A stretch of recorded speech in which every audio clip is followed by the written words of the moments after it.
चालू ने birthday bringing का ब्लॉग डाल दिया और उस पर अच्छे खासे व्यूज भी आ गए। और जल्दी ही वो अपना नेक्स्ट व्लॉग भी डाल देगी जिसमें वो बर्थडे दिखा देगी इसका। चाहे कितने भी लोगों ने कमेंट करे हो, खास तौर से मैडम के व्लॉग के ऊपर कमेंट करे हो जो उन्होंने बर्थडे के ऊपर व्लॉग बना दिया था, लेकिन चालू अपने मकसद में कामयाब होगी। उसको जो चाहिए था वो लगातार मिल रहा है। बेशक उसने जिसके ऊपर बाजी खेली थी वो हार गई। यस, मैं यहाँ पर शहर की बात कर रहा हूँ। सबको दिखाई दे रहा होगा शहर कितनी खुश है और उसको कितने तोहफे मिल रहे हैं, उसको एक स्पेशल ट्रीटमेंट मिल रहा है, एक अलग ही तरह से फील कराया जा रहा है। एक्चुअल में ये सच्चाई नहीं है, सच्चाई कुछ इससे अलग है। तो आज इसी के ऊपर बात करेंगे कि आखिर सच्चाई है क्या और इससे आखिर शहर को मिलेगा क्या। अब देखिए इस सब में सेंटर आइडिया क्या है। सेंटर आइडिया ये है, एक लड़की है जिसकी माँ नहीं है और पूरी तरह से उसकी देखभाल नहीं की जाती है, और ऐसे में उसको आगे उसका भविष्य कैसे सही हो सकता है। सभी लोग चाहते हैं कि उसका भविष्य अच्छा हो, इसमें कहीं पे कोई डाउट नहीं है। एक सिंगल कमेंट भी ऐसा नहीं है, ना ही कोई व्यक्ति चाहता है इस बात को कि इस लड़की के साथ में आने वाले भविष्य में अच्छा ना हो या फिर ये इस बुरी हालत में रहे जिस बुरी हालत में ये दिखाई जा रही है। एक दूसरे टॉपिक पर बात करेंगे, नेहा फैजी जिनके नाम से सभी परिचित हैं, उनके लिए पाकिस्तान के एक पॉडकास्टर जो खुद बड़े मियाँ हैं, कुछ जरूरत से ज्यादा बदतमीजी तरीके से बात की है और बिना सिर पैर के बहुत सारे इल्जाम उनके ऊपर लगाए हैं। इनके खुद की हकीकत कुछ नहीं है, हैसियत कुछ नहीं है। वो आज दिखाने आए यहाँ पे आईना, वो भी नेहा फैजी को। चलिए पहले बात करेंगे शहर की। शहर को एकदम स्पेशल फील कराया गया। उसका आज तक कभी भी ऐसा बर्थडे नहीं मना जैसा कि बर्थडे मनाने के लिए यहाँ पर किया गया। एक दो नहीं, नायाब नायाब तोहफे उसको दिए गए और उसको एक दिन से ही नहीं, पहले 10 दिन से ही फील कराना शुरू किया। हालांकि वो मेंटेन नहीं कर सकी चालू पे, क्योंकि एक बात तो पक्की है, जहां नियम कायदे की बात हो या फिर कानून की बात हो या फिर इसकी बात हो कि पूरा अनुशासन के साथ में कोई काम करना हो, तो चालू ऑफिस में बिल्कुल फेल होती है, इसमें कोई शक की बात नहीं है। तो इसलिए इसके लिए तो उसको माफ कर देते हैं। उसने इसे 3 दिन मनाया हो या 4 दिन मनाया हो, लेकिन इंटेंशन ये थी कि 10 दिन पहले उसको स्पेशल फील किया जाए, और उसको वो फील भी कर रही थी जो लड़की है। लेकिन देखने वाली बात यह है कि इस तरह से स्पेशल फील करा के और उसकी जिंदगी के सबसे खूबसूरत दिन उसको देकर, उसके अनुसार तो उसके खूबसूरत दिन सबसे यही हैं कि जब वो मुंबई में है, बड़े मजे कर रही है, खाना पीना, शॉपिंग, गिफ्ट, और उसके साथ साथ उसकी ही पूंछ पूरे व्लॉग में दिखाई देती है। पता नहीं घर में करते होंगे या नहीं करते होंगे, उसमें शक है। लेकिन चलिए, जो व्लॉग में दिखाई दे रहा है, हम लोग हमेशा उसी पे बात करते आए हैं तो उसी पर ही बात करेंगे। मानते हैं ये उसके अब तक के सबसे खूबसूरत दिन है, उसके अनुसार तो ये सबसे अच्छे दिन है। लेकिन एक बार बताइए, इसके बाद में इसने खुद ही कहा है कि वो गाँव चली जाएगी, यानी कि ये मौदा चली जाएगी। जब मौदा चली जाएगी तो फिर होगा क्या? वहाँ चालू अप्पी होगी, फनी भाई होंगे, या कौन होगा? वहाँ सिर्फ वही लोग होंगे जिनको वो छोड़ कर आई है। उसके अब्बू, जिनको वो पिछले वाले टाइम पे जब आई थी 1 साल पहले, वो सबसे ज्यादा प्यार करती थी, और दुनिया में उसको सबसे ज्यादा प्यार करने वाले, और वो खुद भी सबसे ज्यादा प्यार करने वाली अपने अब्बू को ही कहती थी। और वो टाइम था कि जब वो ये कहती थी कि मैं डॉक्टर बनकर अपने अब्बू की सेवा करूंगी, या ये कहिए उनको वो सब चीज दूंगी जो आज उनके पास नहीं है। तब सभी लोग ये समझते थे कि ये एक लड़की बहुत अच्छी लड़की है, जो भोली भाली है और जिसमें बहुत ज्यादा मासूमियत है, लेकिन वक्त की मारी है, लेकिन अच्छा दिमाग है और अच्छी सोच है। वहां रहकर भी, उस जगह रहकर भी, मौधा जैसी जगह पर रहकर भी उसके विचार बहुत अच्छे हैं। और यहीं पे पता लगता है कि उसका दिमाग जो अभी भी परिपक्व नहीं है, यानी कि वो अच्छे बुरा का भेद नहीं कर सकती। जो हम लोगों को दिखाई देता है उसे वो दिखाई नहीं दे रहा है। अब आप सोचिए, अपने बर्थडे ब्रिंगिंग देखकर, ये सब देखकर वो बहुत ज्यादा इमोशनल होगी और रोने लगी कि भाई ये सब मेरे लिए बहुत ज्यादा है, और मैं जब हंस चली जाऊंगी तो क्या होगा, मेरे को कोई भी ऐसा सब कुछ नहीं करेगा जितना आपने किया है, इतना आज तक मेरे साथ में किसी ने नहीं किया।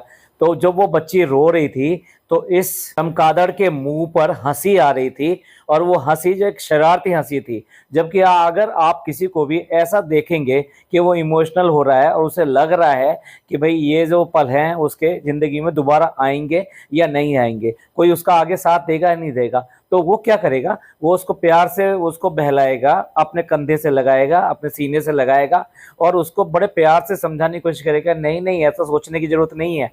अगर हम आज अच्छे हैं तो हम कल भी अच्छे होंगे। हम आज तुम्हारा ध्यान रख रहे हैं तो कल भी तुम्हें छोड़ने वाले नहीं हैं।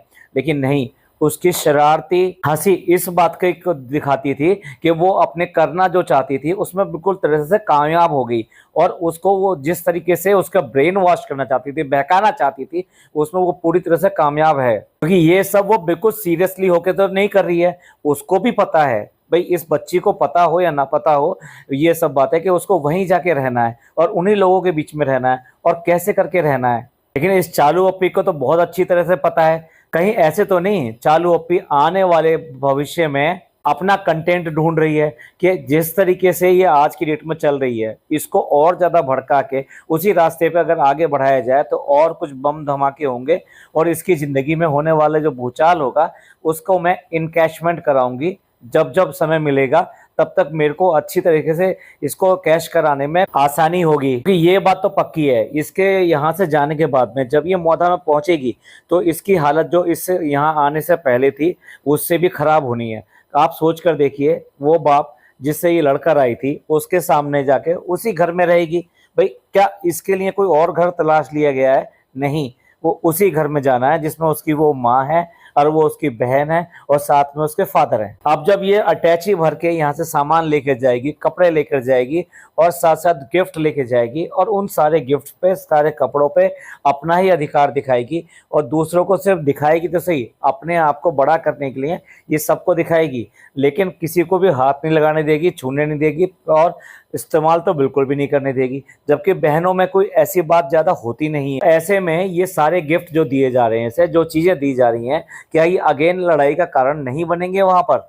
जिस तरह से इसने बिल्कुल व्लॉग में अपने माँ बाप भाई बहन जो भी हैं सबको बिल्कुल भुलाया है और उनको बिल्कुल भी अच्छे तरीके से नहीं दिखाया है, इससे उन सबको ठेस लगेगी, तो क्या वो इसको साथ में सही व्यवहार करेंगे? आने वाला भविष्य कैसा होगा उसको कल्पना करके भी रूह कांपती है कि एक इतनी सी बच्ची के साथ में अब आगे क्या होगा। और इस सब का जिम्मेदार कौन है? यही है चालू अप्पी। हमें कोई फर्क नहीं पड़ता कि ये इसने इतना अच्छा इसके लिए, लड़की के लिए किया, ये एक अच्छी बात है, कौन कह देगा इस बात के लिए कि ये गलत बात है? लेकिन इस बच्ची को बिल्कुल भी नहीं पता। हम लोग जो है बाहर विदेशों में घूमने जाते हैं, कई छुट्टियां मनाने के लिए, इंडिया में भी अपनी अपनी अलग अलग जगह पर जाते हैं और वहाँ 3-4 दिन या एक हफ्ता बहुत ही अच्छा बिता कर आते हैं। ऐसे लगता है जैसे जिंदगी कितनी अच्छी है और कितनी खूबसूरत है और कितनी आरामदेह है। लेकिन हम सबको पता होता है कि वो छुट्टियां काटने के बाद में हमें आके उसी काम पे लगना है, उसी घर में रहना है, उन्हीं लोगों के बीच में रहना है, उन्हीं लोगों के साथ में जाना है, खाना है, पीना है, सब कुछ करना है। तो हमको बहुत अच्छी तरह से पता होता है, इसलिए किसी को भी अपने घर वापस आना अखरता नहीं है, और ना ही अपने घर में फिर दोबारा से काम पे लगना, अपने घर के छोटे छोटे काम करना और जो अपनी दिनचर्या है उसको फॉलो करना कहीं से भी अखरता नहीं है। लेकिन इतनी सी बात को ये लड़की नहीं समझ पा रही, इसलिए मैं कह रहा हूँ कि इसमें इसका बिल्कुल भी दोष नहीं है। इसको तो बिगाड़ा गया है, भरमाया गया है और इसका ब्रेन वॉश किया गया है। अब आप सोचिए, जिसकी जो हैसियत ना हो या जिसके लिए जो चीज़ मुयस्सर ना हो, आप उसको उस तरह के गिफ्ट और उस तरह की चीज़ें लगातार देते चले जाइए, उसको उस वातावरण में रखिए और उसके बाद में उसको फिर दोबारा से वहां पर जाकर छोड़ दीजिए जहां पर वो था। अब आप समझ सकते हैं कि उसका दिमाग बिल्कुल बदल जाएगा, उसको वही चीजें अच्छी लगेंगी। जिस तरह से बहुत सारे स्टूडेंट्स बाहर पढ़ने के लिए जाते हैं, दूसरे देशों में जाते हैं, खास तौर से जो पश्चिमी सभ्यता है या ये कहिए डेवलप कंट्रीज हैं उसमें जाते हैं, और उसके बाद में वहाँ का जो एनवायरनमेंट वो देखते हैं, वहाँ की सुविधाएं देखते हैं, वहाँ का सिस्टम देखते हैं, वहाँ की आसानियाँ देखते हैं, उसके बाद में इंडिया में आने के बाद में उन्हें अपनी ही चीजें बहुत ज्यादा खराब नजर आने लगती हैं। जिसमें वो इतने साल पले बड़े होते हैं वही चीजें अब उनको ज्यादा खराब लगने लगती हैं। इस बात से इनकार नहीं किया जा सकता कि जब आप इस तरह के माहौल में रहेंगे, यानी मैं फिर दोबारा से वही कहना चाहता हूँ, जो इनके घर की हालत नहीं है, जो इसके परिवार का फाइनेंशियल स्टेटस नहीं है, उस तरह के आप गिफ्ट्स दे रहे हैं उसको, उस तरह की चीज, पूरा ट्रीटमेंट दे रहे हैं उसको, बाहर घुमाने ले जा रहे हैं उसको, हर तरह की सुविधा दे रहे हैं, तो उसको जो अब आदतें पड़ेंगी आगे जाके उसका होगा क्या? ये बिल्कुल एक नशे की तरह है कि जो आप अब संगत में या अपने साथ में जो लोग होते हैं उनमें से किसी के साथ में जाके करना शुरू कर देते हैं, तो उसके बाद में आपको उसकी आदत पड़ जाती है और फिर उसके बाद में उस चीज को छुड़ाना बहुत मुश्किल हो जाता है। ऐशो आराम भी किसी नशे से कम नहीं होता है। ये सारे एग्जाम्पल मैं इसलिए दे रहा हूँ कि इस बच्ची को इस तरह ज्ञान नहीं है, इसको नहीं समझ में आता, लेकिन उसको जो कर रही है इसके साथ में उसको बहुत अच्छी तरह समझ में आता है कि वो क्या कर रही है। तो मेरा कहने का मतलब ये है कि आने वाला समय इसके लिए कुछ आसान वक्त नहीं लेके आएगा। और फिर देखिए इसको झेलने की आदत भी नहीं है, मतलब कैरिंग कैपेसिटी कितनी है, कितनी बियरिंग कर लेगी ये सब चीज़ों की, बड़ा मुश्किल होगा इसके लिए ये सब चीज़ों को में एडजस्ट करना। होना तो ये चाहिए था, हम तो जब मानते कि चालू अपनी अपना बड़कपन दिखाती और उसको समझाती कि देखो अपने पापा से या अपने अब्बा से इस तरीके से नाराज़ नहीं होते हैं, ये जो बड़े होते हैं ये हमेशा हमारे फ़ायदे के लिए कहते हैं, ये हमारे लिए बुरा नहीं कहते हैं, तो इनकी बातों का बुरा नहीं मानना चाहिए। तुमको गुस्सा आया, अच्छी बात है, लेकिन कोई बात नहीं है, आपको ये समझना चाहिए कि वो कभी भी आपका बुरा नहीं चाहते। तो इसलिए आप उनसे बात करो और उनको माफ़ी मांगो इस बात के लिए कि नहीं, मुझे आपसे बहुत प्यार है और मैं आपको ही चाहती हूँ और किसी भी तरह से आपसे गुस्सा नहीं हूँ। पर नहीं, जब तक दो लोगों में लड़ाई नहीं होगी तो तीसरा इसका फ़ायदा कैसे उठाएगा। तो जो लोग ये कहना चाहते हैं कि चालू अप्पी बिल्कुल सही कर रही है, उनके लिए मेरा यही जवाब है कि क्या इसने ऐसा नहीं करना चाहिए था कि अपने इसके जो फादर हैं, इसके जो अब्बा हैं, उनसे सुलह नहीं करानी चाहिए थी, इसको नहीं समझाना चाहिए था। पहली बात तो इस तरह के बच्चे को आप इस तरह से लेकर आना यही अपने आप में गलत है। अगर पति पत्नी में कुछ आपस में मन मुटाव हो और उसको अगर अलग अलग कर दिया जाए उनको, तो उनका मन मुटाव तो कभी भी दूर नहीं हो पाएगा। उनका मन मुटाव जब भी दूर होगा जब वो एक साथ रहेंगे, एक दूसरे को समझेंगे, दूसरे लोग अगर उसमें हेल्प करना चाहते हैं तो उन्हें समझने में आसानी दें और उनको ये कहें कि वक्त दो एक दूसरे को, तब आप एक दूसरे को समझ पाएंगे कि एक दूसरे के लिए एक दूसरे की ज़रूरत कितनी है। मैं कितने ही एग्जाम्पल दूं इस बात के कि जो हल जो है चालू अप्पी ने निकाला है वो कहीं तक भी दूर दूर तक भी ठीक नहीं है, और इसलिए हमें कहना पड़ता है कि अपना मतलब साधने के लिए ये सब चीजें कर रही है। अगर रियल सेंस में कर रही होती तो इस तरह से हंसती ना उसके रोने के ऊपर। पहली बात, उसको यहाँ लेके ही नहीं आती। दूसरी बात, जिस तरह से इसने हंस के बिल्कुल सबूत दिया इस बात का कि ये बिल्कुल इसके इमोशंस की परवाह नहीं करती है। इस तरह से डॉक्टर खाला की शक्ल से ही लगता है कि वो बिल्कुल कनिंग है और इसके साथ बिल्कुल अच्छा नहीं समझती। यहाँ तक कि जब वो छोटा बच्चा हुआ था, उस छोटे बच्चे को वो गोद में देने की बारी आई तो उसने सबसे पहले मना किया, इसको मत दो। आज अचानक ये व्लॉग में ये सब बातें कैसे कह रही है कि ये जो गोल्ड की चीजें ये सब जो है ये उसके पास रख दी जाए। क्या इसकी गोल्ड की चीजों के ऊपर वो अपनी नजर गड़ाए हुए है? इस सब से तो ये लगता है कि चालू चाहती है कि जो ये मिसअंडरस्टैंडिंग चल रही है बाप बेटी के बीच में ये और बढ़े और इसके साथ में कुछ और ज्यादा पंगे हों, और जब और ज्यादा पंगे होंगे तो इसको बहुत मौका मिलेगा इस बात का। ये बिल्कुल भी तब भी इसकी रिस्पॉन्सिबिलिटी लेने वाली नहीं है, मैं लिख के दे रहा हूँ, आज भी नहीं ले रही है और साल भर बाद में भी नहीं लेगी और 2 साल बाद भी नहीं लेगी। तो इसलिए ये सिर्फ और सिर्फ बीच बीच में उसके मजे लेगी, उसके व्यूज़ को इकट्ठा करेगी, उससे कंटेंट को इकट्ठा करेगी, लाखों रुपए कमाएगी, लेकिन उसके लिए कुछ करने वाली नहीं है। ये जो छुटपुट जो 4-5 हज़ार 10 हज़ार या अभी ये गोल्ड की चीज़ ले दी, तो इसको आप क्या समझते हैं? अगर इतनी भली थी तो एक और भी तो बहन है इसकी, उसके लिए आज तक कोई गोल्ड की चीज़ लेकर आई है? मैं उसी की बात कर रहा हूँ जो इसकी ऑफिशियल गुलाम है, जिसको इसने अपने नाम से रखा हुआ है यहाँ पर। क्या आज तक इसने पिज़्ज़ा के लिए कोई भी गोल्ड की चीज़ बनाई है? सिर्फ कह दिया कि मैं इनको कहती हूँ कि गोल्ड की चीज़ होनी चाहिए आप लोगों के पास में, लेकिन देने वाला कौन है भाई? जो देने वाला है क्या पूछ के देता है क्या? या यहाँ पर भी इसने पूछा था इससे शहर से कि मैं तेरे को गोल्ड की चीज़ दूँ या ना दूँ? नियत में तो खोट बिल्कुल शुरू से ही दिखाई देता है। और जैसा कि सब कहते हैं, अगर वाकई में इसके लिए कुछ करना चाहती थी तो क्यों करके इसका हॉस्टल वगैरह में एडमिशन नहीं करा दिया इसने, जहां ये अच्छी तरीके से रह सके? क्योंकि ये तो गारंटी की बात है कि जो इसके पास रहेगा वो कभी भी अच्छा रह ही नहीं सकता। आप देखिए, कहने को ये कहेंगे कि आप ऐसा कैसे कह सकते हैं, लेकिन जिसको ऑलरेडी टेस्ट किया जा चुका है, जिसको देख चुके हैं, जिसके परिणाम में ये दोनों बच्चे आज की डेट में ना पढ़ाई के रहे हैं, ना सेहत के रहे हैं, ना मैनर्स के रहे हैं, ना नॉलेज के रहे हैं किसी भी तरीके से, तो इससे बड़ा सबूत और क्या चाहिए? तो चालू अप्पी आने वाले वक्त का कंटेंट भी अभी से तैयार कर रही है। दिन पे दिन नए नए पलीते लगाती जा रही है और इंतजार कर रही है कि बम जो अब फटेगा तो और ज्यादा देखने को मजा आएगा। दूसरे के घरों में आग लगा लगा कर तमाशा देखने वाले लोगों में ये सबसे ऊपर है। तो और कुछ नहीं है, बस आगे के लिए अपने लिए जमीन तैयार कर रही है। देखकर अफसोस तो इस बात पे भी हुआ कि मैडम भी इसके साथ में मिलकर आ गई। मतलब पहली बार तो उन्होंने इसका भंडाफोड़ किया कि ये जो बर्थडे कर रही है तो बर्थडे को इसके व्लॉग से पहले दिखा दिया। यानी कंटेंट बेसिकली देखा जाए तो ये चालू का था, क्योंकि चालू ने ही ये सारा अरेंज किया था, तो फिर कंटेंट उसी का था। अभी तक तो मैडम ने कुछ भी किया ही नहीं था उस बच्ची के लिए, तो फिर उसके कंटेंट से पहले अपना कंटेंट डाल देना बड़े मजे की बात है, जैसे कि जनाब करते हैं। या मैडम की नीयत पे भी शक होता है। एक तरफ तो वो इसको मात देने के लिए पहले से ही अपना ब्लॉग लेकर आ गई, लेकिन उसके साथ साथ देखने वाली बात यह है कि क्या मैडम ने भी आज तक पिज्जा को कोई ऐसा गिफ्ट दिया है जैसा गिफ्ट वो इसके लिए लेकर आई? आज तक कोई गोल्ड की चीज दी है? पिज्जा मैडम को बिल्कुल फूटी आंख नहीं सुहाती। एक बार को नान को अपने घर में बड़ा मजे से रखती हैं और बड़ा खुश होती हैं, लेकिन भैया पिज्जा पिज्जा तो उसके हिस्से की है ही नहीं। उससे वो बिल्कुल भी अपनापन कहीं से भी नहीं दिखाती। बड़ी अजीब फैमिली है यहाँ, बिल्कुल अजीब अजीब किस्से हैं।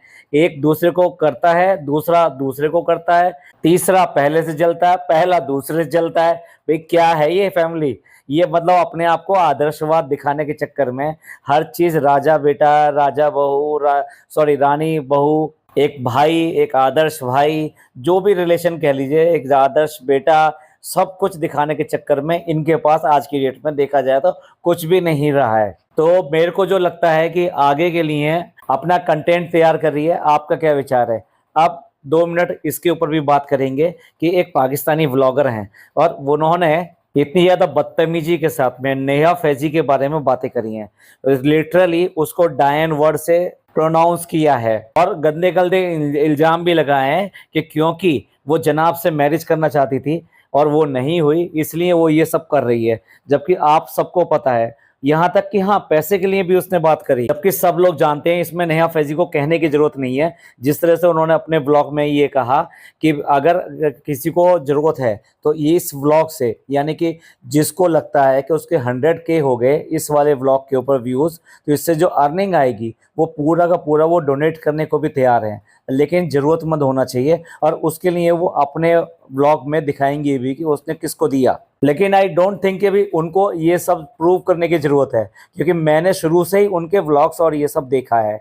स्टार्टिंग में उन्होंने अपना चैनल जो है मोनेटाइज भी नहीं किया था, जबकि उनका चैनल तो कब का मोनेटाइज हो चुका था। उसके बाद में भी अगर पैसे की बेइंतहा उनको जरूरत होती, ऐसा कुछ होता, तो वो चैनल बनाने के बाद में, मोनेटाइज होने के बाद में, जब उनकी वीडियोज इतने इतने हजार व्यूज उस पर आते थे, may be sometime lakhs views से भी ज़्यादा आते थे, तो उसके बाद में उनको बहुत अच्छी अर्निंग हो सकती थी। लेकिन उसके बाद में भी उन्होंने उसको तरजीह नहीं दी, वो अपने कंटेंट के ऊपर ही काम करती थी, क्योंकि उनका एक मोटिव था कि अगर कोई गलत कर रहा है तो उसकी आवाज़ जरूर उठानी चाहिए, और अगर उनको पता है इस सब के बारे में तो क्यों ना लोगों को भी बताया जाए। और दूसरी बात, उन्होंने कभी भी कोई भी बात कही तो बिना प्रूफ की नहीं कही।